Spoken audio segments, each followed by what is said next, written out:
पैसो संसार करता होतो घरात नाही पैसो घरात नाही पैसो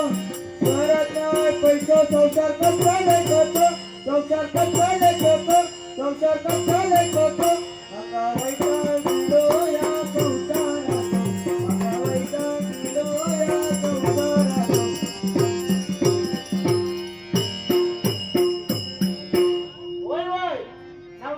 कंटाळून नका येलो असा मारला ना संसाराचं तिच्या जीवाचं सुद्धा कंटाळलो पण सांगतलंच कोणाक बोलासारखं नाही शेजाऱ्यांका सांगायला तर शेजारी ऐकणारे नाही कारण जेवढा लगीन माझा झाला ना तेव्हा सगळे शेजारी कशी शेवंता म्हणायचे ते आता सगळे मग शेवता म्हणायला लागले मग त्यांचं काय सांगतालाच नका सांगा माझ्या बाबानं तुमचा कोणता काय चुकत नाही समजला ना चुकलं या माझाच चुकला हीच माझ्या हातात माझ्या पायात जोडं घालून घेतलं तेव्हा आता लोकांना तरी बोलायला काय उपयोग असा म्हणून मी आता कोणाला काय बोलत नाही समजला ना आता लोक आमची चेष्टा करतो आमचं जन्म झालं तो कुमाराच्या घरात झालो ज्याला सासू सासरं होतो ना तेव्हा मातीची भांडी आम्ही करायची लोकांना द्यायची पण सासू सासरं मेलो आता कोणता आधार नाही आमका मातीची भांडी करणं म्हणजे कसं असतं त्याला मदत लागता असं सांगा गेले का लोक सांगतो का तुझं भाऊ आतो भाऊ घ्या का लोकांचे भाऊ तुम्ही माझं भाऊ कुकवा घाला काय उपयोगाचं नाही समजला ना म्हणून वाटेल जरी कलर लागले तरी लोक सांगतात पैशा होत्या तुझं कुंभाराच्या घरात जलम झालो ना मग एखादी मडकी घेऊन ये मग भाऊ कोण सांगता एखादी रावर घेऊन ये कोण सांगता बुडकुलो घेऊन ये म्हणा माझ्या बाबानं सासू होतं तेव्हा एका दादा वया होता ना तर सगळा दिलं पण आता मडकी कैली आणि घागर कैली बुडकुलो गेलो आमचा जरा सोरकुला आता समाधान वाईट वाटला मला सांगा सुद्धा संसाराचं म्हणून मला कंटाळलं हो असो तरी मी तेव्हा माझ्या बाबाक सांगत होते बाबा माझं केलीत लगीन करू नको मी काय त्याचा मोठा झालाय नाही मी अजून कोवळाच असेल पण ह्या सांगले तर माझ्या बाबांना काय सांगायचा आता बोललं ह्याच्या पुढे जर काय बोलतील तर काम पडत मारी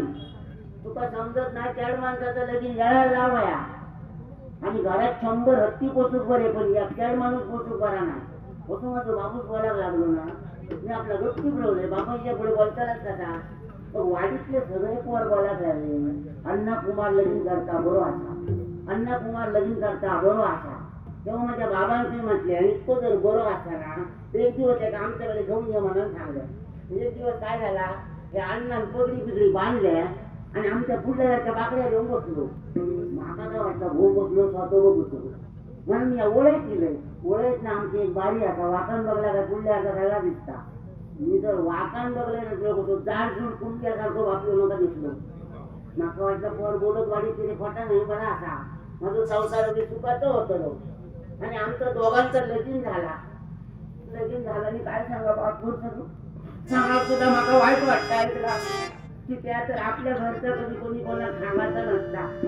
पण म्हणतात ना कुठं बोललो का वही येता मनात बोलायचा लागता लगीन झाला आणि त्या घराकडे येऊन बघते तर काय बघतात त्याच्या 2 पाक्याचा भरायचा पुढच्या पाक्यात खेळतोय कराड काढचा पाक्या उघडा काय करतलो विचार केला माझ्या नशिबांचा काय होता तसा आला त्या देवान जर मला भोपान दिले आणि तेव्हा तरी 5-6 पाक्या टाकली पहिला टाकताला रोज आमच्या घरात भांडणं रोज घरात केले सकाळी दारू रात्री दारू दिवसभर दारू दारू दारू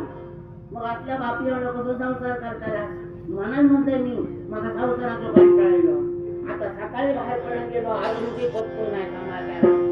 आता बघ वाढ बघतो आणि जर तर बुटली घेऊन तरी आलो